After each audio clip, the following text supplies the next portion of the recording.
Bismillahirrahmanirrahim. Allahumma aftah alaina hikmataka wansyur alaina min khazaini rahmatika ya arhamar rahimin. Baik, hari ini kita akan belajar bahasa Melayu tajuk Enis yang baik hati. Kita akan belajar tata bahasa iaitu ayat tunggal dan ayat majmuk. Selamat belajar semua. Baik, sudah lihat buku teks kamu muka surat 79 dan 80 ayat tunggal dan ayat majmuk ya. Hari ini kita akan membina perenggan dengan menggunakan ayat tunggal dan ayat majmuk mengikut konteks berdasarkan tajuk kita hari ini, Enis yang baik hati. Baik, berdasarkan buku teks muka surat 79 dan 80, kamu diberi gambar dan terdapat frasa di bawah gambar itu. Contohnya di sini, makan malam jiran mereka memangku anak kecil. Jadi berdasarkan frasa ini kita bina ayat. Tapi untuk gambar ini telah diberikan ayat. Okey, ada ayat tunggal dan ada ayat majmuk. Contohnya di sini ada perkataan sambil yang warna merah ini menunjukkan ayat ini adalah ayat majmuk ya. Kita dah belajar dah sebelum ini ya. Bila ayat majmuk mesti ada kata hubung. Okey, seterusnya gambar yang kedua, anak kecil menangis cuba memujuk terus menangis. Okey, dia dah beri juga di bawah tu ayat-ayatnya, anak kecil itu terus menangis. Yang itu adalah ayat tunggal ya. Puan Siti memujuk anaknya supaya diam, tetapi anak itu terus menangis. Tetapi adalah kata hubung, jadi ayat ini adalah ayat majmuk. Dia tidak dapat menikmati makanan yang dipesan. Ini adalah ayat tunggal. Seterusnya gambar yang ketiga, mahu menolong, meminta kebenaran. Siapa yang mahu menolong? Enis ya. Jadi dia dah beri ayat di situ, Enis mahu menolong Puan Siti. Dia meminta kebenaran daripada ibu dan ayahnya. Kata hubungnya ialah dan, jadi ayat ini adalah ayat majmuk. Okey, seterusnya gambar yang keempat, pergi ke meja berkata sesuatu mengambil anak kecil itu.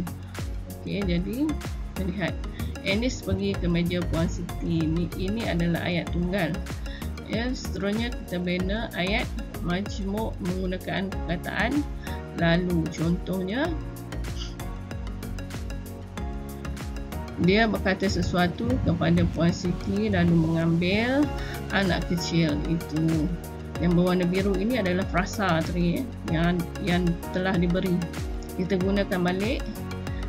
Yang berwarna merah ini adalah kata hubung. Jadi ayat ini adalah ayat majmuk. Baik, seterusnya di sini kita lihat gambar meletakkan, menghiburkan, berhenti menangis. Jadi kita boleh bina ayat seperti ini. Enis meletakkan anak kecil itu ke dalam kereta sorong. Ayat ini adalah ayat tunggal. Dia cuba menghiburkan bayi itu dengan mengagahnya dan mengajaknya bermain. Ini adalah ayat majmuk. Ada perkataan dan ya, dengan. Seterusnya, usahanya itu berhasil apabila bayi itu berhenti menangis ya. Jadi ada penggunaan apabila ayat ini adalah ayat majmuk. Bayi itu tersenyum dan mula bermain. Ya, ini adalah ayat majmuk juga sebab ada kata hubung dan. Baik, ini gambar yang terakhir. Ya, ada 6 gambar semuanya diberi di bawah tu bersalaman dan mengucapkan terima kasih. Jadi kita boleh bina ayat-ayat seperti ini.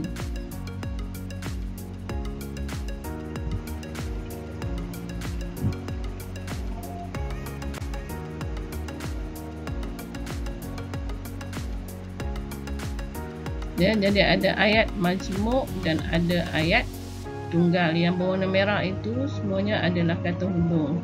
Dan bila kata hubung, ayatnya adalah ayat majmuk. Baik, murid-murid sila keluarkan buku aktiviti muka surat 89. Kita akan buat aktiviti.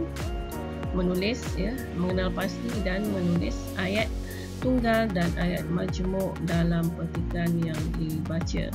Okay, petikannya bertajuk buat baik dibalas baik. Jadi kamu kena pasti mana ayat tunggal dan mana ayat majmuk. Sebelum ni kita dah tahu, ya, ayat majmuk ada kata hubung di dalamnya. Okay. Ini perenggan pertama. Okay, yang berwarna merah itu adalah kata hubung, dan bila ada kata hubung bermakna ayat tersebut adalah ayat majmuk. Jadi kamu boleh tulis di dalam kolom di bawah tu ayat tunggal dan ayat majmuk, ya. Ada 5 ayat tunggal dan 5 ayat majmuk yang kamu kena pasti dan tulis.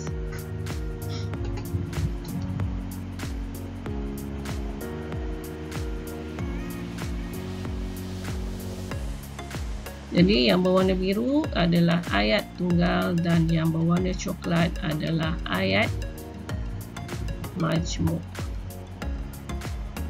Sila tulis dalam buku aktiviti muka surat 89.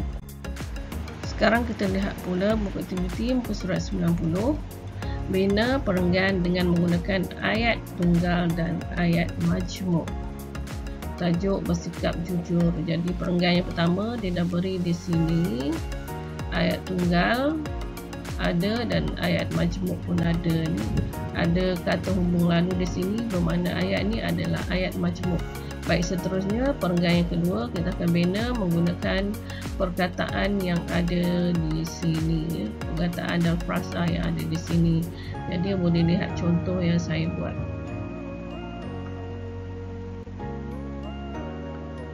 Okey, seterusnya perenggan yang ketiga.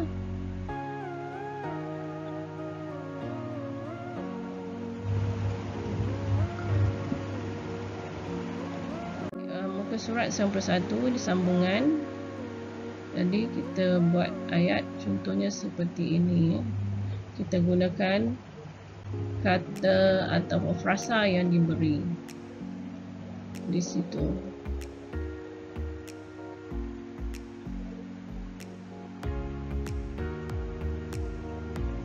Baik, kamu boleh siapkan kerja ini dalam buku aktiviti muka surat 90 dan 91. Jadi setakat itu saja dari saya untuk hari ini. Semoga bermanfaat untuk kamu semua. Sekian. Assalamualaikum warahmatullahi wabarakatuh.